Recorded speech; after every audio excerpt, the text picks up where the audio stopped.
Welcome to Two Across, the podcast where two friends on opposite sides of the Atlantic catch up over a crossword. I'm Theo in Northumberland. And I am Rob in Montreal, as always. So we get the Northern Report, Theo. The Northern Report, where to start? Well, it's been weather-wise lovely, and in fact almost alarmingly lovely, you know, like 20 degrees and sunny and, dare I say it, you know, suntan weather. I've been risking sunburn at certain points, which is unheard of in April in Northumberland. So look, I'm not going to get into the, you know, the whys and wherefores of why it's so warm. I'm just going to enjoy basking in it, or I have been basking in it. We've done various trips, like out to the Farne Islands, which are one of the great Northumbrian sites, which are covered in nesting birds, including puffins and guillemots and razorbills and all sorts. So we went and enjoyed those. That was glorious. We've had lots of family time. Obviously, we're coming up to Easter, so there's been hunting of eggs and eating of birds that lay eggs and other delights. So that's all been lovely. And crucially, as you can tell from me blabbing on about being in Northumberland, we did make it in the car. That was my next question. Yes. So the range anxiety was not justified. No, it was not realised, in that we managed to find a fast charging service station about 200 miles from London, where we stopped for about half an hour, charged the car up, and as promised, it got from around 20% up to around 80% in 25 minutes.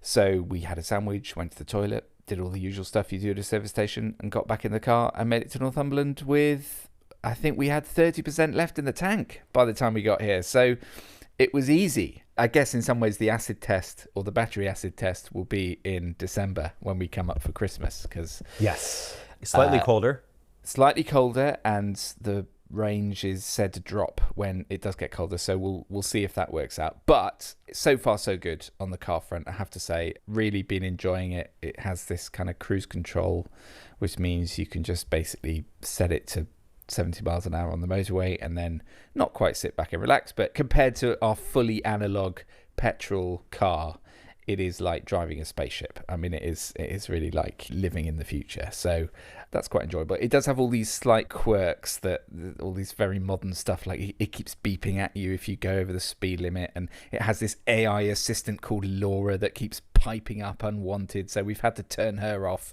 and all these sort of mod cons that just feel completely unnecessary. But yes, the actual driving of the car has been very good. So yeah, so it's all good, Rob, apart from the fact that I don't have a phone at the moment because I broke it. But maybe I'll pin that. Yeah, because I want to react to your range comment, and I found it interesting that you spend 25 minutes at a service station, which normally in a petrol car, if you didn't have to, you wouldn't do it, right? Like your kids would always want you to stop somewhere and eat some foul food on the side of the road, but you would usually push back against it.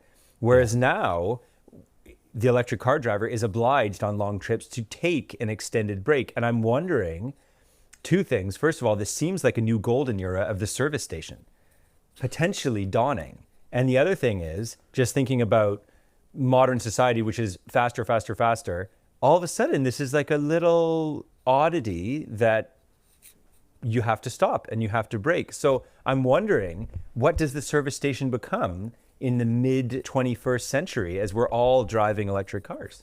True. And also, do we now have the opportunity to sort of spread the service station love around? So in theory, a much smaller business that is in reasonable proximity to a major road, if it installs a couple of fast chargers, could suddenly attract people who need to stop on the way. You don't have to go to a forecourt. You can go anywhere that has a fast charger. You could have a petting zoo.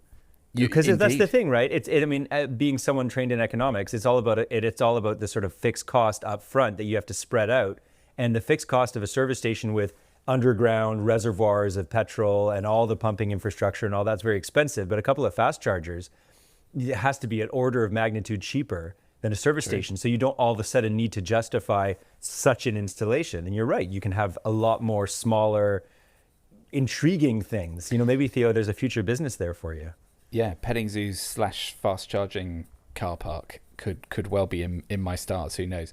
Yeah. The comment about time at service stations, I would slightly disagree with. Maybe it's again because of the slight difference in age between our kids. Mine is still quite young, so actually we would normally take about half an hour anyway. By the time you've gone to the toilet, you've stocked up on a few supplies, you've eaten your sandwich, whatever it is. I mean, that time pretty much, I mean, it flew by, really. 25 minutes, half an hour is not that long. And I've always been someone that previously would be tempted to try and do that sort of 6-hour drive from London up to here in a single go, if I could. And that probably isn't very safe, frankly. And much as I think I'm fine, by those last couple of hours, you're really quite tired and groggy and not in a great state. So actually being forced to stop and take a bit of time, I found made the whole journey a little bit more pleasant. The car, obviously, when you've been in it for 2 hours or so, pipes up with a message saying, "Tiredness detected, take a break." And it's very bossy. Yeah. That was my second reflection on, I'm not a car owner myself, but I'm a frequent car renter. And so I get to experience the different sort of nanny state Siri type things inside of all the different cars. And, the cars that will sort of brake for you all of a sudden when they judge that you're too close to something, which is freaky.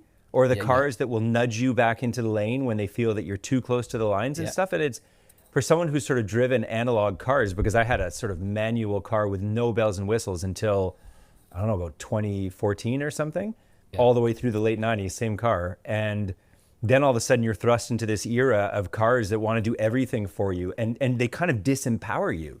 Yeah. And this is the sort of way we're going. It's quite disconcerting getting used to all of that. But if you think a car is disconcerting, my brother-in-law, who is a motorbike owner, told me that he recently had a motorbike when I think he put his in for a service or something, and they gave him a temporary, more modern bike. And he said even the motorbike now has lane assist, which means that you're riding this thing along and suddenly it starts tilting you back towards, and he said it's absolutely terrifying, because it's scary enough on 4 wheels when your steering wheel's slightly sort of moving against you, but when the whole motorbike is tilting you one way, that really is disconcerting. So I'm not sure about all of this stuff. So you can turn it off, but it's on by default. So every time you start the car up, all of that stuff is on. So yeah, I in some ways it's just about getting used to it, but in other ways it's quite annoying because I do find myself wanting to turn it off, especially on the country roads. I want to opt out of all of it, including the thing that won't let you sync your Bluetooth when you're driving. It's like, well, what if someone's in the passenger seat syncing it while you're driving? It won't let you. Yeah. And it's little stuff like when you stop, it flashes up a message saying, "Have you got everything? Is everyone out of the car?" It's like, come on. That's an overreach as far as I'm concerned. That is not your job as my car. That is you. Your job is to get me from A to B. And the obnoxious aunt who came to visit, when you were a kid and was just sort of like, "Children, you've got your seatbelts on." Fussy. Yeah. Anyway, so we talked enough about electric cars in the last episode, so we should talk other matters. Oh god, yeah. Well, unfortunately, those are the... Where do we start? Obviously, by the time this episode goes out, I mean, who knows what the situation will be? It seems to change by the day.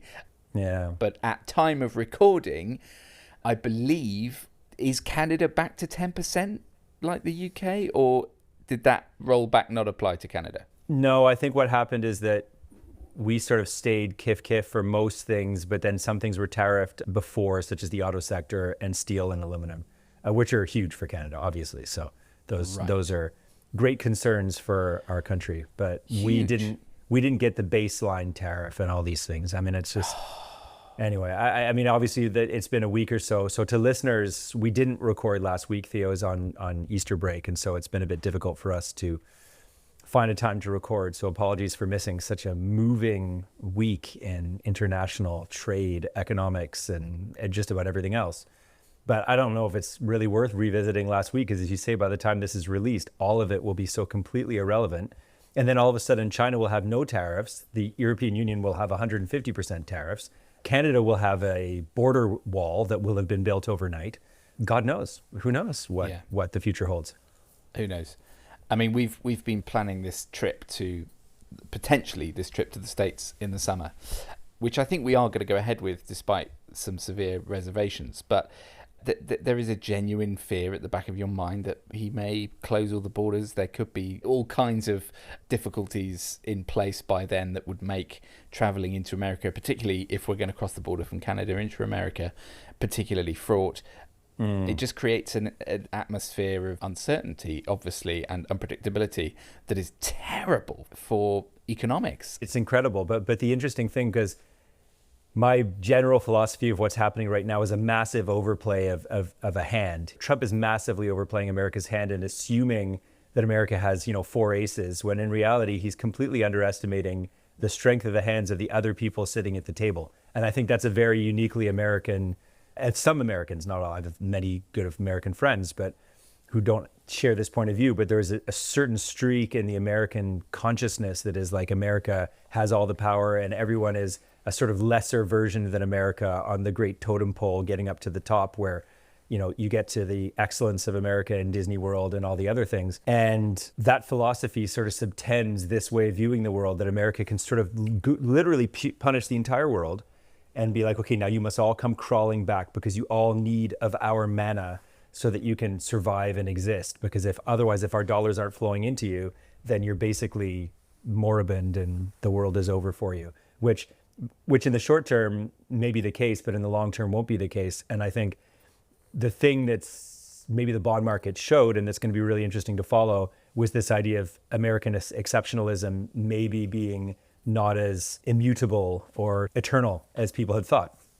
Because, like, brief foray into economics, but basically the fact that the dollar is the world's reserve currency and people have a massive appetite for American assets as safety, including American bonds, means that Americans can do things that no one else on the planet can do, such as consume constantly on credit and assume that will go eternally, so at low prices. So America is addicted to cheap credit and the ability to consume endlessly. And all of that all of a sudden ends when you tariff the country that exports to you most of your consumer goods. Yeah. And you send your financial markets into a tailspin, and people no longer see the American stock markets and the American bond market as the safe place to put money. Then the US dollar all of a sudden shifts from being the fundamental reserve currency of the world to one of them, and you lose your exceptionalism. And then the whole thing goes into reverse, which could be a disaster for the American economy. And that's one thing that Trump, I don't think really appreciated, because I don't actually think he knows anything about economics.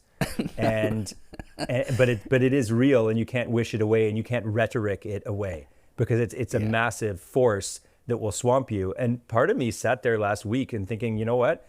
Yeah, let it crash. Like, even though it's going to hurt me quite a lot because we have investments in the US and wherever else through, whatever mutual fund type things that one holds in one's retirement portfolio.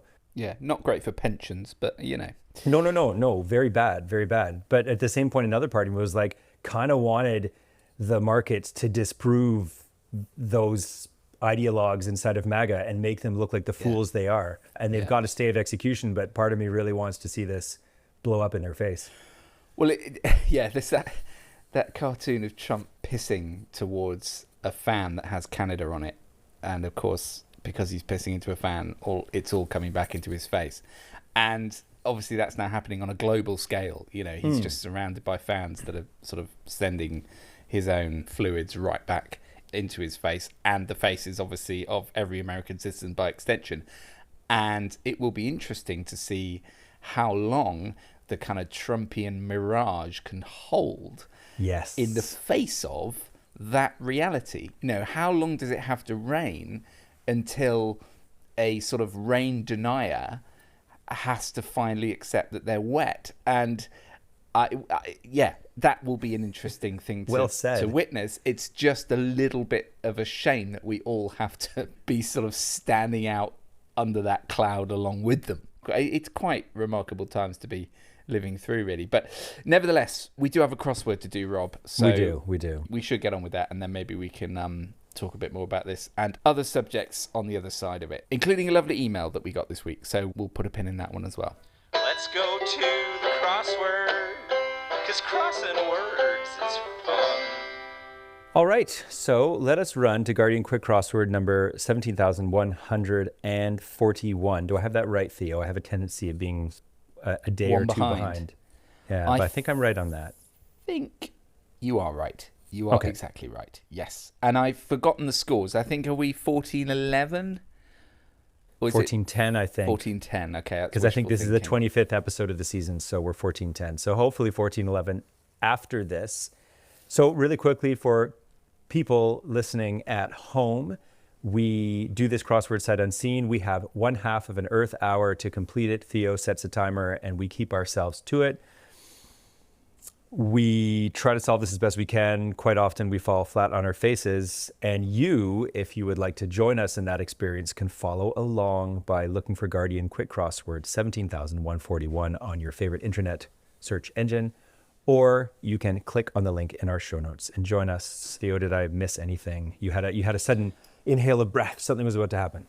I inhaled breath because I realised when I mentioned the scores, I had a text from Martin, who was on the show a few episodes ago, who was asking why the scores were 14-10 when we are 50 episodes into our Two Across adventure.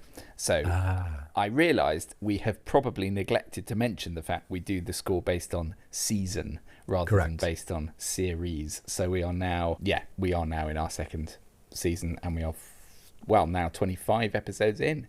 Correct. So yes, episode 52, okay. Theo, we're a deck of cards of episodes. That feels sort of quite grown up, really. It does. Right. Okay, so time is off. Where do you want to start? Well, I'm looking at intervals, which I don't think is the best one to start because I don't know what the answer is, but it's 5-2-5, 6 down at intervals.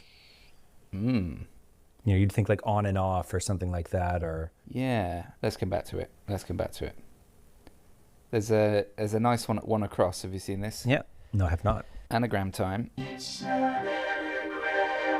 And it's an anagram of wasted her. And the clue is key moment. Right. So, this... Yeah, I'm not seeing it. No, neither am I. Immediately. All right, well, I'm sure we'll get there. We will. Okay. Was that some hammering in the background, Rob, or was that... Yeah, there's a little bit of that. We're almost there. Almost there. We're looking at midweek if we can pull it off. Oh, gosh, that is... Yeah. There. Well done. Longing for that. Yeah. Ooh, and I have another pin, Theo. Don't let me forget. I'm just thinking about that I've neglected to mention in the podcast today, but very important. So I will bring that up. I'm losing track. I think we've got about 3-4 pins now. I think we got 3. We'll try our best to remember. We got phone, we got mail, and we got this one. Okay. Unpredictable person or factor 4-4. This is 1 down. Yep. Could it be a wild card? Oh, that's good, Theo. Yeah, and because we have a W in wasted her, our anagram, so that would, okay. Yeah, I like that. Yeah, that's a good point about the anagram. If it starts with W. What was the clue again for that? A key moment. A key moment. Like the moment where McIlroy put his wedge, stuck it close to the pin. I was going to say at the top that I'm feeling a little tired today because I did stay up to witness that moment of golfing history last night. Oh, I've got it. I've got wasted her. Oh, yeah, go on.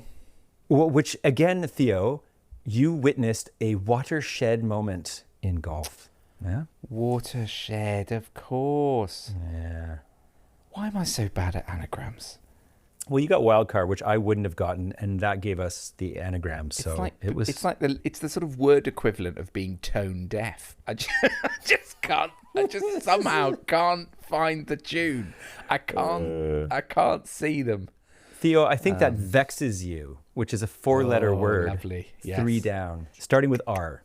4 letters. Vex. Because I think of rankle or rancor, but that's too long. No. So I believe it is to rile. Oh, rile. Yes. Lovely. Yes, of course. Ooh, here's a nice long one, Theo, for you, and it's a double worder, and it stretches almost the length of the crossword. 4 down, starts with H. It's 7 letters and then 5 letters, and the clue is find them on mountain roads. I think I know this. Oh, do tell. and also on Formula One tracks. Yes, yes. A hairpin bend. Is it a hairpin bend or a hairpin turn? So that's a good question. Oh, I would always say bend, but no. But if I mean, it's a British crossword, so we have to go with your. 20 across will give it to us. View it on YouTube. 20 across. If D is, it's a 5-letter word. D is the third letter, the middle letter. If it's bends, and N as the middle letter if it's turns, but I think it's bends because I think it's a D. It's video. Yeah. Good. Well, I'm glad you were here, because otherwise I would have definitely put in turns without even considering that there could be any other option. Yeah. Another of those little unexpected cultural differences that I just didn't know was a thing. A few of those, eh? Okay, 5 down. Public reprimand, and this is another anagram. I know it.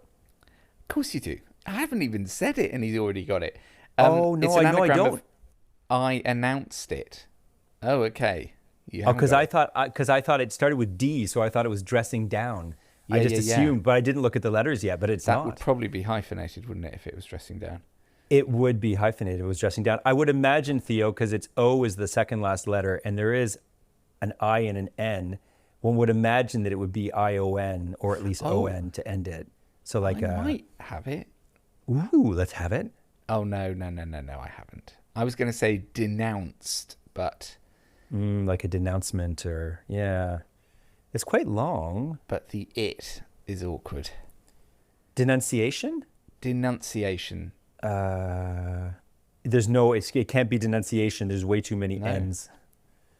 No. Rob, we're gonna have to come back to it. We're gonna have to come back to it. Okay, that's cool. Well, let's try place behind a motorcyclist. 9 across. Like my brother-in-law on his space L. Yes, on his nanny state bike. Space L space I space place behind a motorcyclist.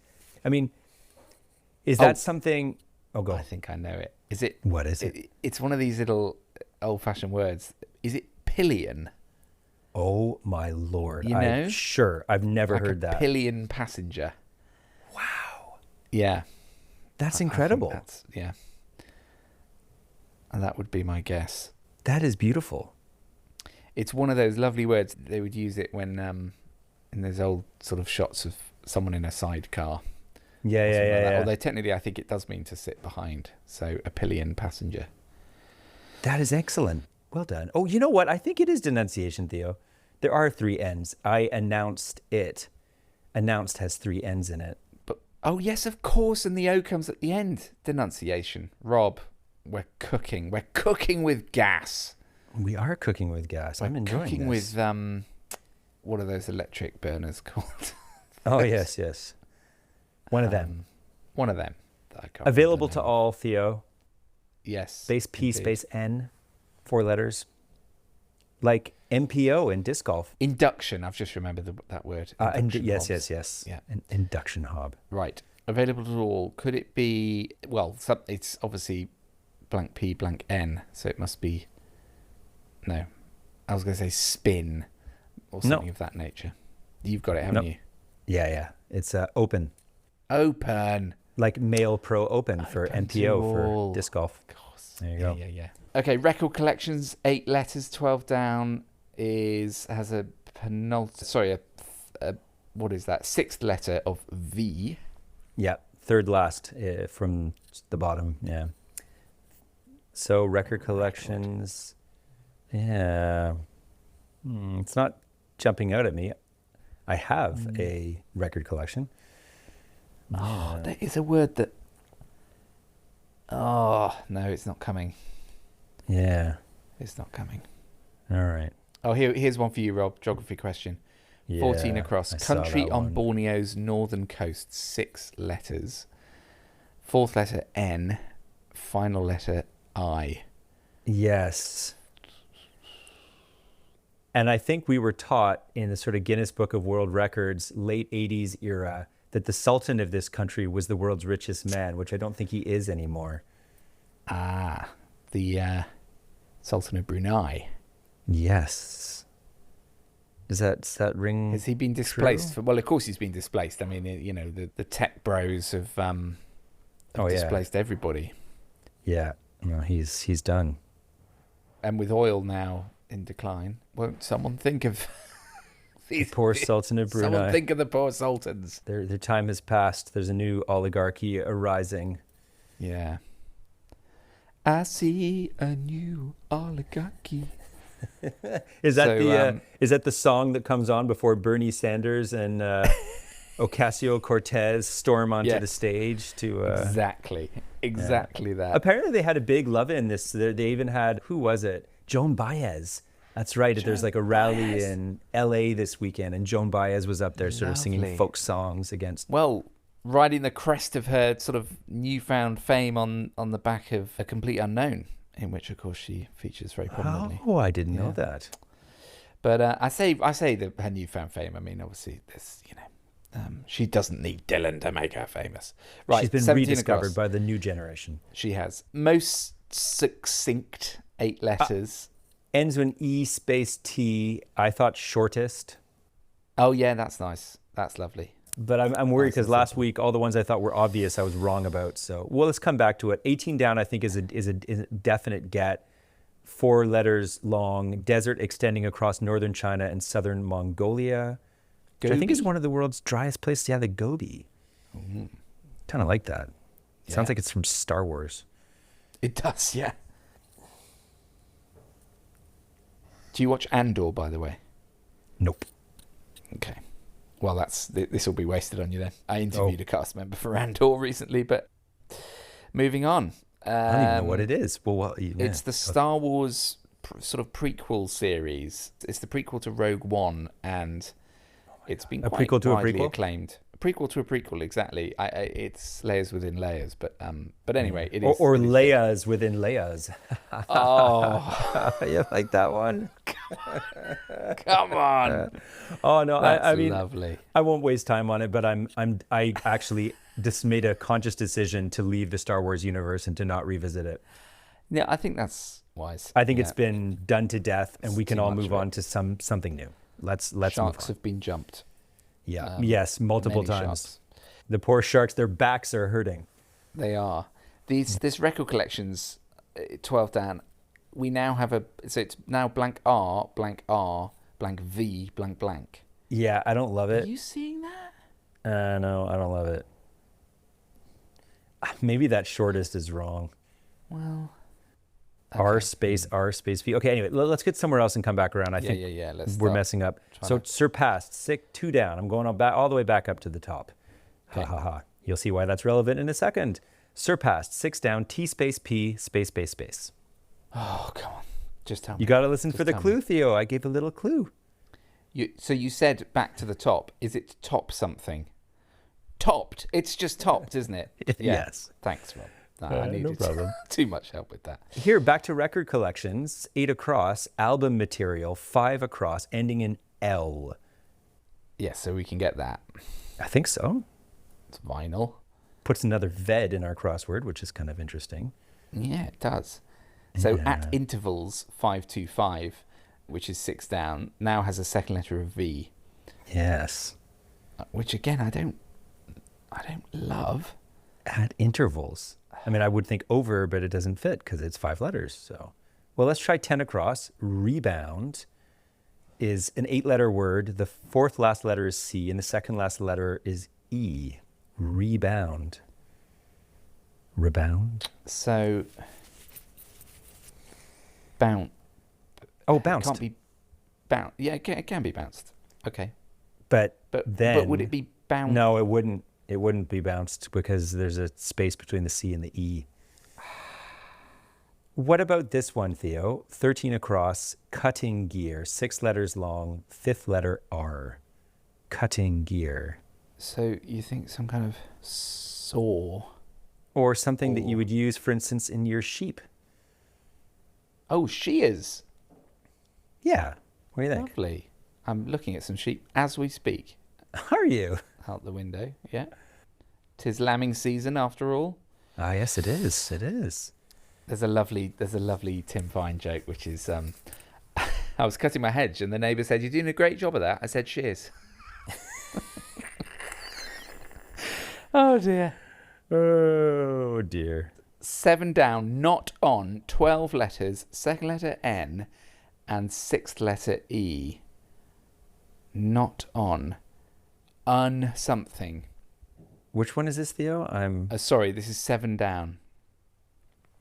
not on. Unnecessary? Oh, like it's not on as opposed to Doesn't not fit, switched though. on. Doesn't fit. Okay, forget it. Forgot about it. Like, yeah, that's not on. That's what I was thinking. Oh, Rob. I know.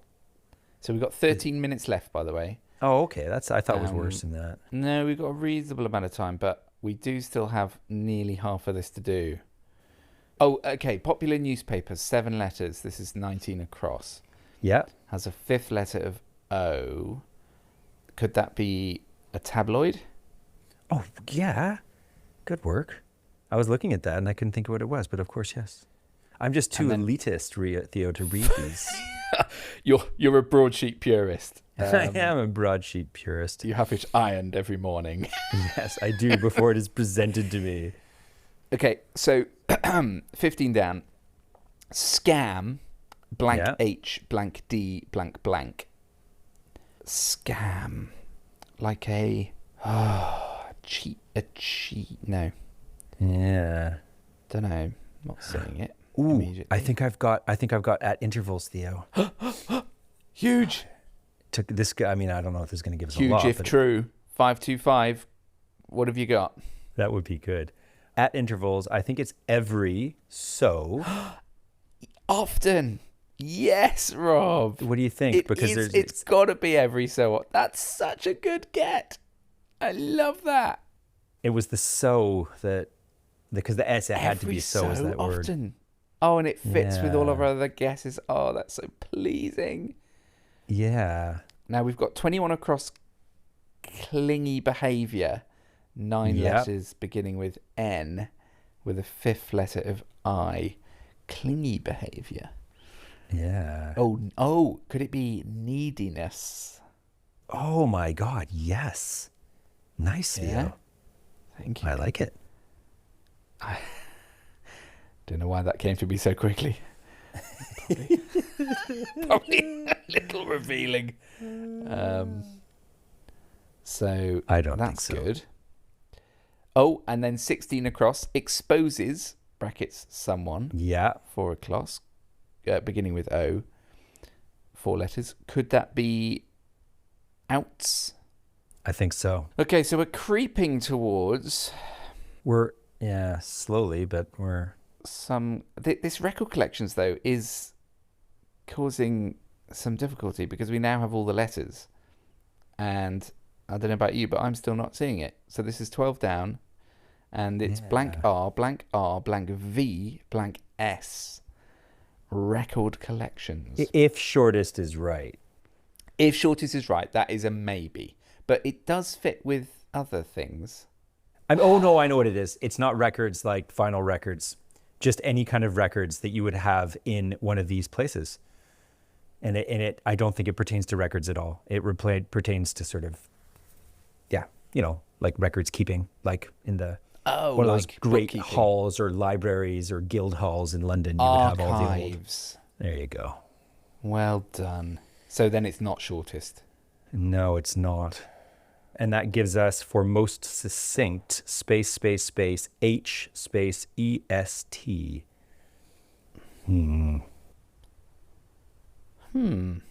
Oh no! Shoot. Could it be IES? Oh, go. No. I was going to go briefest. Well, I was thinking that too. And then with the H there, I thought it could be like tetchiest, like being short, but no, it's succinct, not short. Let's try and get 15 down. Oh, I think I've got it. Like an aphorism, like a short, witty aphorism, which you might also call pithy. Pithiest. What do you think? I love that, Rob. I think it's That's right. very good. Well, No, that's a lovely get. Oh no, damn it! I thought I knew scam. I thought it was We swindle. can test it.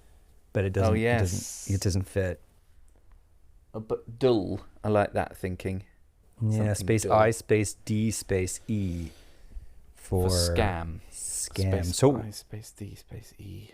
Do we do a check-in here? We've got 3 clues left, Theo. So we've got 3 scam. clues left, and we've got 8 minutes 20 seconds. Okay, so it's possible, but we've got some pain on the planche, as we say here. Oh, nice. Yeah.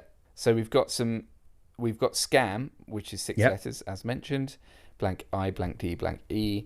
Then we've got 10 across, which is rebound. Yep. R, blank, blank, blank, C, blank, D, blank.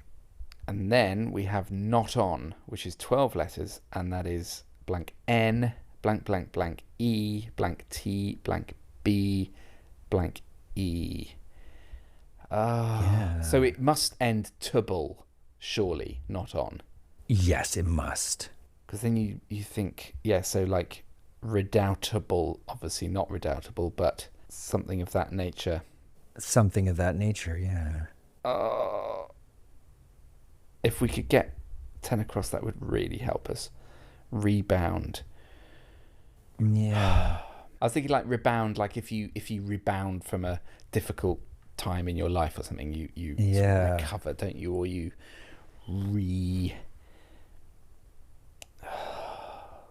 damn it. This is always challenging for the podcast when we get into these situations, because what we really need to do now is sit in silence. I know. Just really try and dredge these things up from our inner conscious, and we can't do that because we need to keep talking. So we need to keep talking our way through this. Do we want to divide them up, do you think? Yeah, sure. I mean, it's only 3, so... Not on. So it could be... let's think... I think I've got scam. I think it's a fiddle. Oh, really? I've never heard that. So, it's quite a well-known expression. Oh, to like fiddle the numbers or something? Like fiddle the numbers, exactly. Yeah. Fiddle the figures. Okay. Would be the classic. Yeah, that works. All right. So I'm 2 left. Go with that. So that leaves, rebound. Oh, I've got it. I've got rebound. Like in ballistics, they'll study this, the way the bullet rebounded off of things. Recoiled. Oh, I was thinking ricochet. Ricochet. Of course, Rob. This is so good work, fiddle and ricochet. So we're on to our last one. How much time do we have left for this one? Okay, we've got 5.5 minutes. Oh wow, this is going to make for some agonizing listening as we test like every possible combination of. Yeah. I mean, it feels like it should start with an un, right? Oh, I've got it. There, that wasn't as much fun. Okay. Well, let's just give our listeners a little bit more time on it as well, because they may be wanting to. Sorry, everybody. So just as a reminder, it is 12 letters long. The clue is not on, and it's blank N, blank C, blank E, blank T, blank B, blank E. Now, I hasten to add, I still haven't got it. So we got 4.5 minutes. Let's just see if I can try and stumble my way through this. Yeah. I'll ask for one clue. Was I right? It ends in tubble. It does end in tubble. Yeah, it does end in table. So I'll give you one more assist, is that my reading of not on was the correct one in terms of the meaning of it. So not on, something like that's not on. That's not on. Yeah. Okay. Yeah. So that's unacceptable, isn't it? Is that what it is? Yes. Yeah.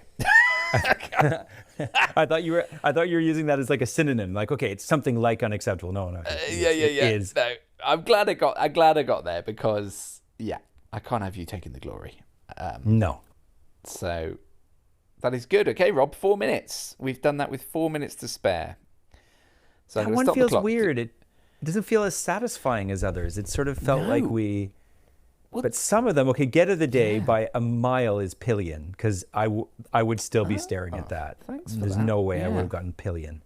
It probably, it's a Britishism, isn't it? I mean, that's and hairpin bends. So I would have maybe everything filled, but definitely not Pillion and hairpin bends, and I would be scratching my head. Okay.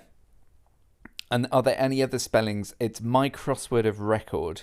So Brunei is interesting because I would have thought it would be IE, which of course it can't be because denunciation takes an I as its somethingth letter, and that's the last letter in Brunei, which means it has to be EI.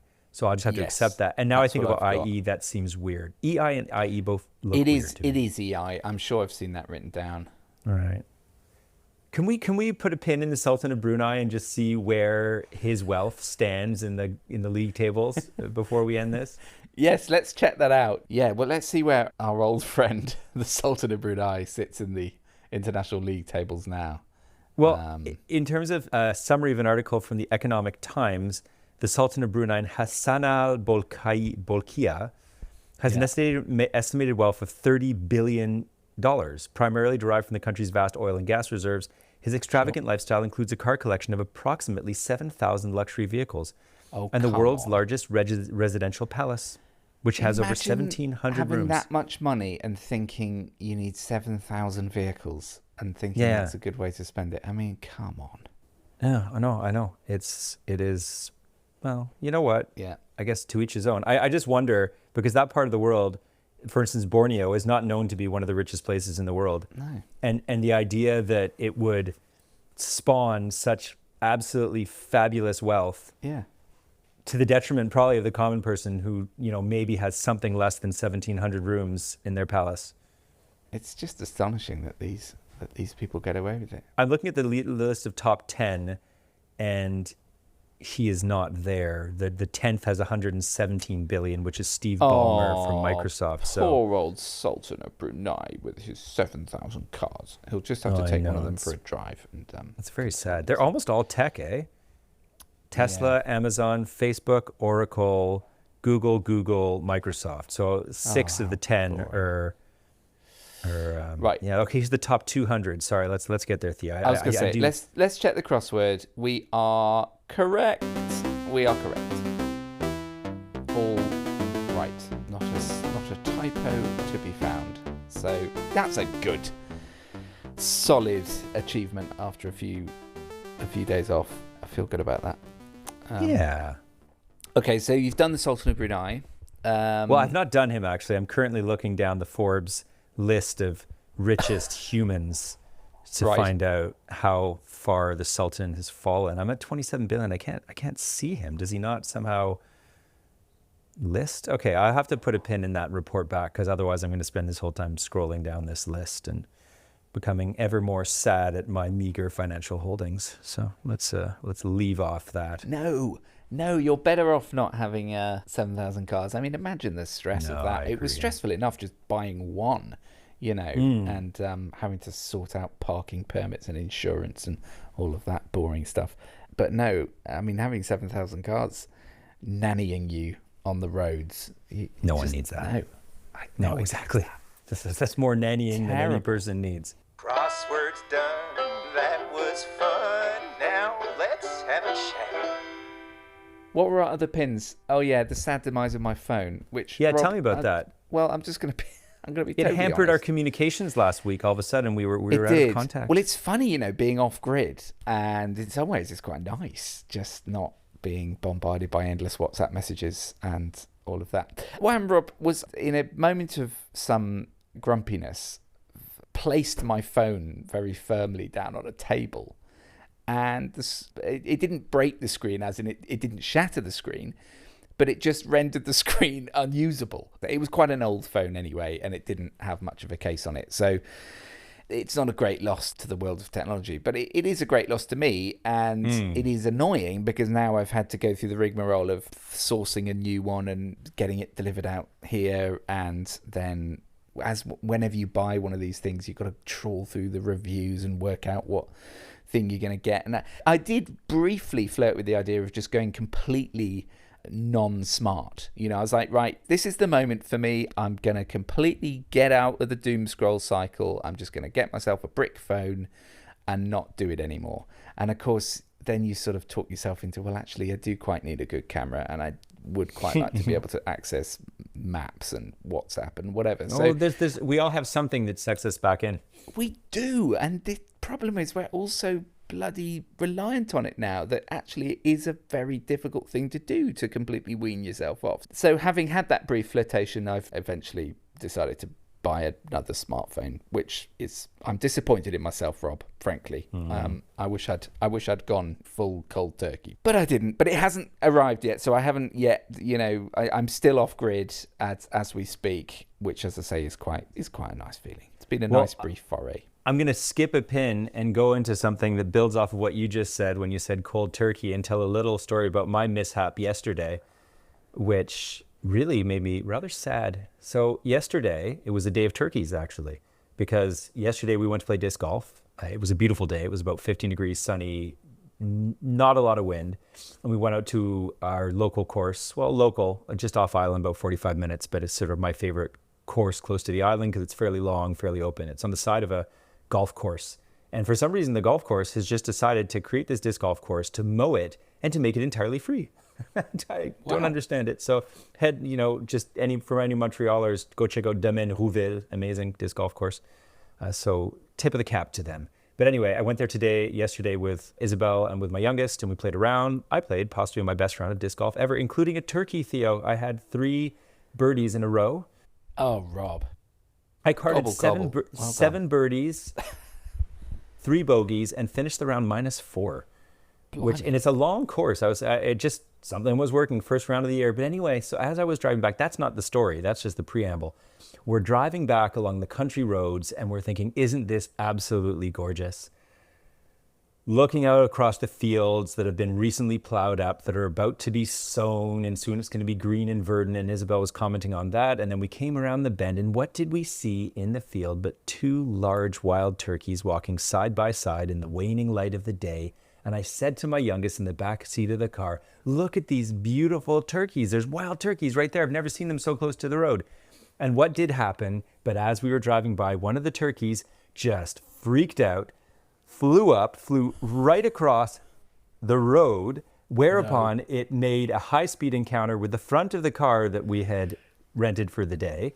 And plumage flew everywhere. There was just a mess of black plumage.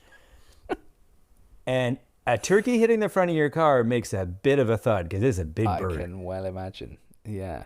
And then it was just like, what do we do? Like, I was like kind of thinking about like Old Yeller. Like, do I have to go back and like get my shotgun out and like put it out of its misery? I felt so bad because I wasn't sure if I'd actually killed the poor thing. And then as I'm looking in the rear view, its friend flew up right in front of the car behind us and narrowly by inches, missed meeting the same fate.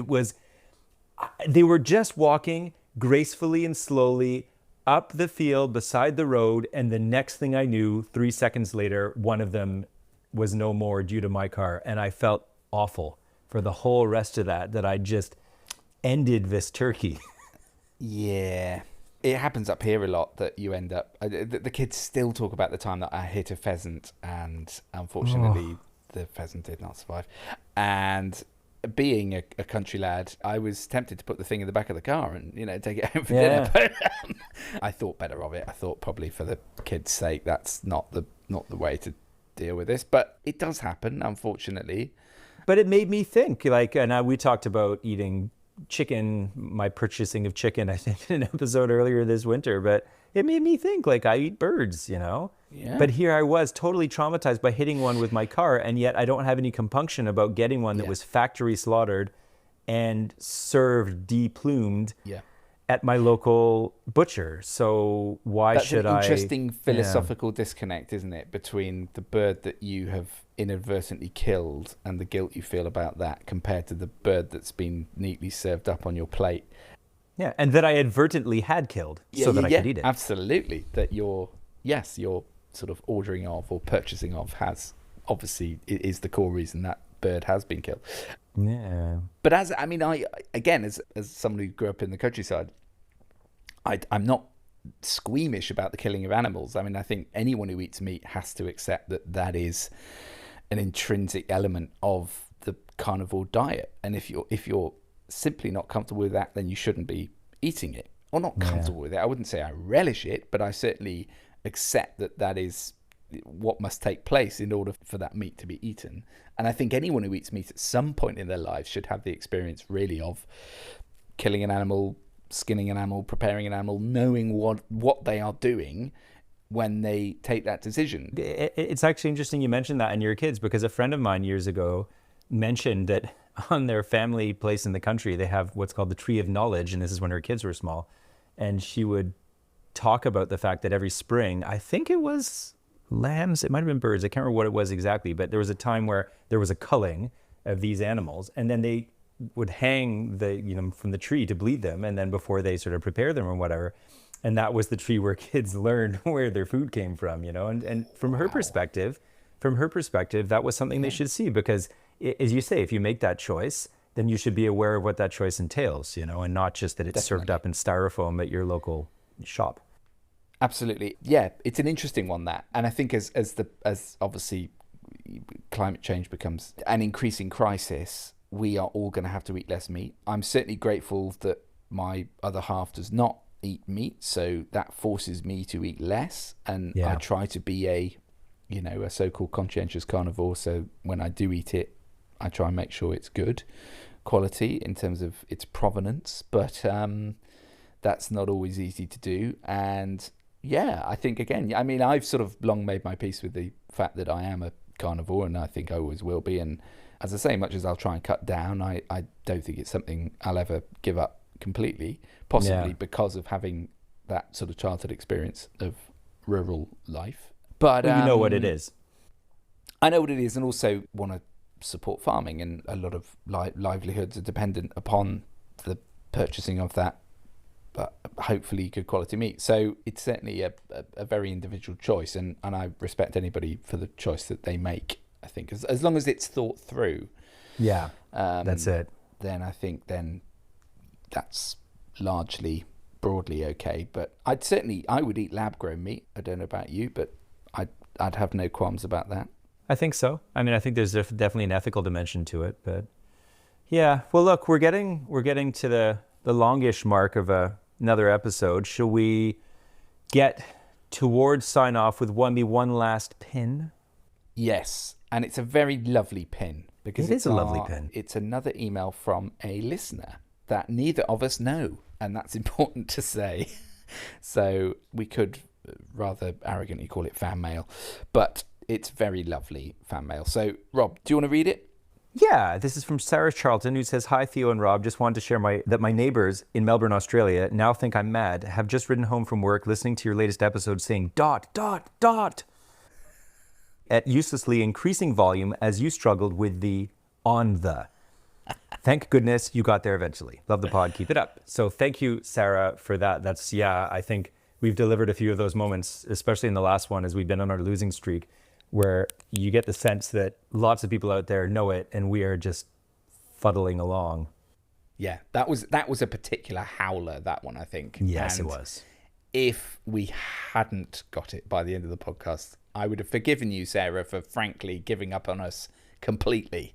Yeah. But fortunately, you did get there in the end. There's always one like that, it seems, almost every crossword that just creeps up on us, and for whatever reason, we just don't see it. But it's a funny thing about crosswords, you just, a bit like the anagram thing, sometimes you just can't see it. And even if it's a word a phrase it just doesn't make itself known to you. So thanks for that, Sarah, and do keep listening and shouting at us with impunity. All right, do we have anything else, Rob, or shall we sign off? I feel like there was another pin, but we can always save it for next week. Yeah, we did. We did have a bit of a pin flurry, so let's put a pin in the pins until next time. So thank you for joining us on Two Across, a podcast by Theo Bozaket and Rob Cole, music by Enthusiasts. If you would like to get in touch with us like Sarah, please do contact us on twoacrosspod@gmail.com. That is now officially our only channel of communication, so do reach out to us if you would like to. We always love to hear from you, and hope you enjoyed this week's episode. Glad we're back in winning ways, and hopefully that will continue next time. See you then. Bye-bye.